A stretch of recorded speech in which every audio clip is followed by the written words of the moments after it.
Hey, my name is your parents and today we'll be taking a look at another high-grade model kit. It's a Zaku, the same as before. Same as before. It's also driven by the Red Comet or Char, but this time it's the original one from 1999, the first high-grade, if I'm not mistaken, the first high-grade model kit that is. So this is a very old figure, the same as the RX-78-2 I reviewed on this channel. So, yeah, this one is custom painted, as you can see. This is the high-grade Char Zaku 2 from the the 1979 anime Mobile Suit Gundam. Now, this is the main antagonist mobile suit, meaning it is driven or it is piloted by the antagonist of the show, Char. So, first I wanted to talk about how I tried to make it like weathered and damaged. I added some decals. These decals came from this Zaku here, the origin version. But since this is chrome and the decals don't go well with it, I just didn't use it and just used it for this instead when I was experimenting with customizing my model kits. And so far it does look pretty good. Now, let's bring this guy back. And so, as you can see, there is a bit of difference. Now, the difference is that these parts are brown in the original and these are red in the origin version. And that this guy does have a butterfly joint. As you can see, his front does move along with moving the arms, so that adds extra possibility. Unlike this guy, he just has this single hinge here. Like any other high grade, that's the only butterfly joint you get there. But it's decent. This is an old figure, so I'm not going to complain about it.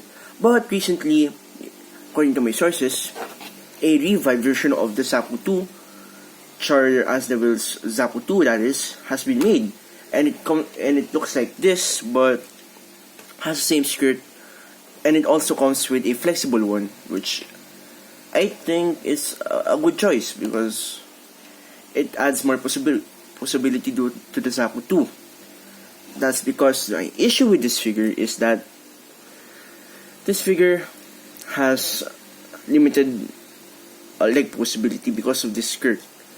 Now, that's something that the revive models improve in, the skirt possibility.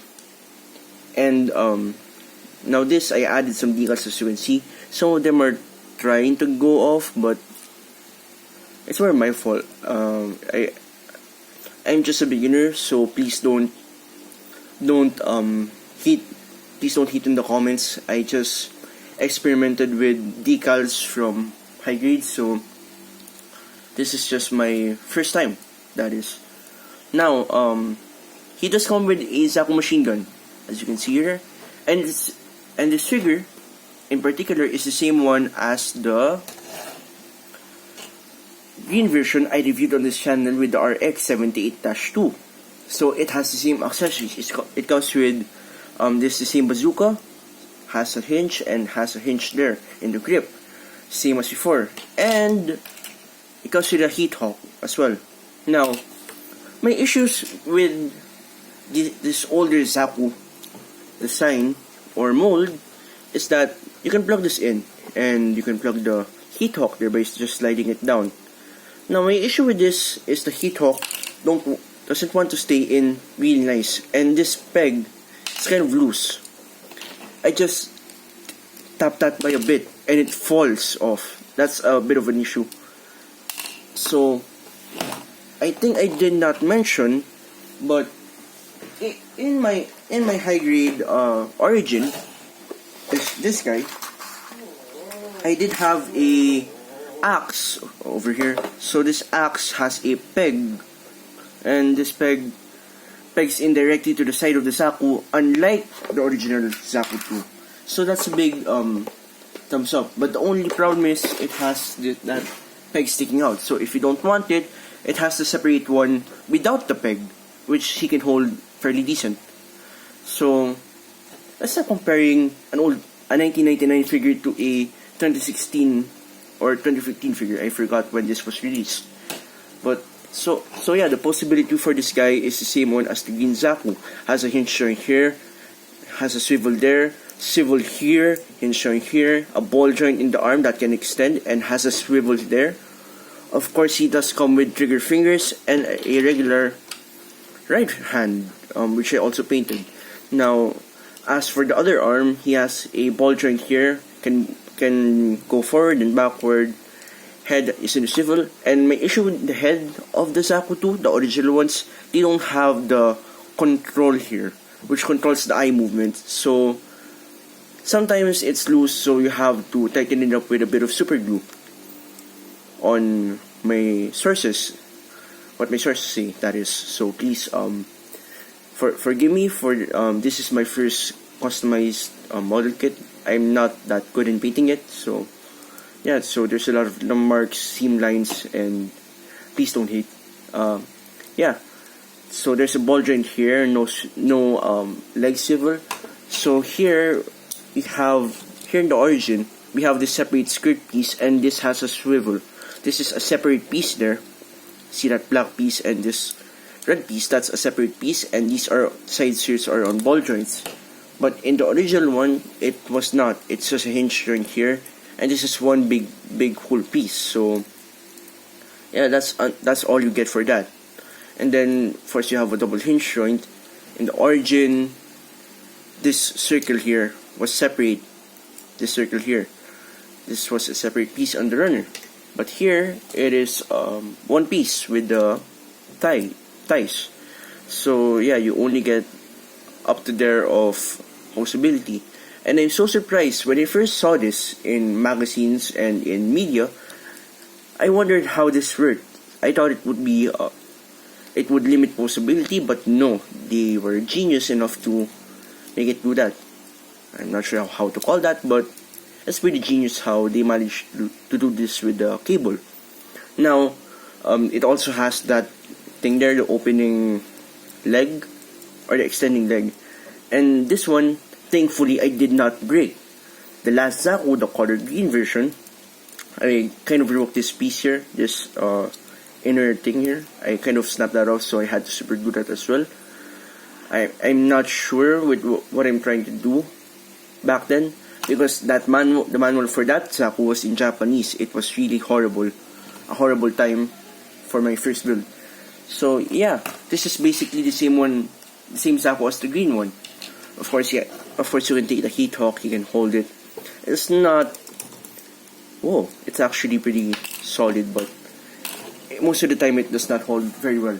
Now, for size comparisons, here he is with my high grade RX78-2, which I experimented on last week.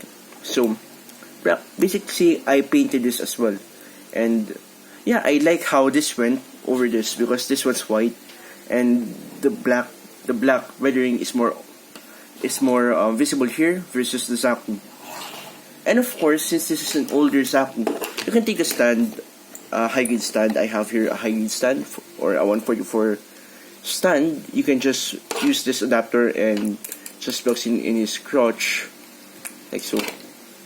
The only issue with this type of stand is that it limits possibility, so his spread does not go all the way because it is limited by that thing cradling his crotch. As you can see, I cannot spread it even more. It might break the stand adapter. So yeah, that's a bit of the issue there. Well, it's not much of a stretch, because I don't think, in my opinion, Zakus don't belong there. They look too unrealistic. I mean, not unrealistic, but they look more for the ground than in the air. See, this doesn't even have thrusters on it, and that's something that the Origin improved in. So as you can see, this one has thrusters, has those rockets and all that stuff in the back. So that's one thing they improved in, and I like it. And an issue with this is that the trigger finger arm tends to remove. That's one issue with the Origin. Now, this figure itself is very nice. It's good when you're trying to begin with Gundam, But as of now, there is no reasonable there's no reason to buy this one because there's already the revive version. I brought this a few months ago before the revive version was even released. So as of now, that these two look nice together. They are in scale. When I compare this to the Unicorn Gundam, I recently discovered that the Unicorn Gundam was actually bigger than regular high grades because the Unicorn Gundam is the tallest Gundam that doesn't have any armor or any big mecha of sorts. So yeah. Oh yeah, and here it is with the SD Gundam RX-78-2. Now, forgive me for I have used the sticker sheet. And the stickers aren't bad, but they're not the best. So I might paint this even more once I get more time or I learn more. But as of now, there we go, we have stickers. And last but not least, here he is with the Super Mini Pla Voltron here. And now, this I also tried to paint. This black stripe here and this crest. The crest was kind of a pain to paint, no pun intended, but yeah, it wasn't the best. Mini Plus aren't my thing, I guess. They're not my favorite things to paint. But yeah, anyway, this figure is fairly decent. There's no reason not to buy it, except for the fact that there's a revive version, which is way better than this, has more possibility, and you can do that famous kick scene from the anime. So yeah, that's pretty much it for this review. Please like, share, and subscribe to your parents, my YouTube channel, that is. And yeah, that's it. Thank you, and yeah, have a nice day.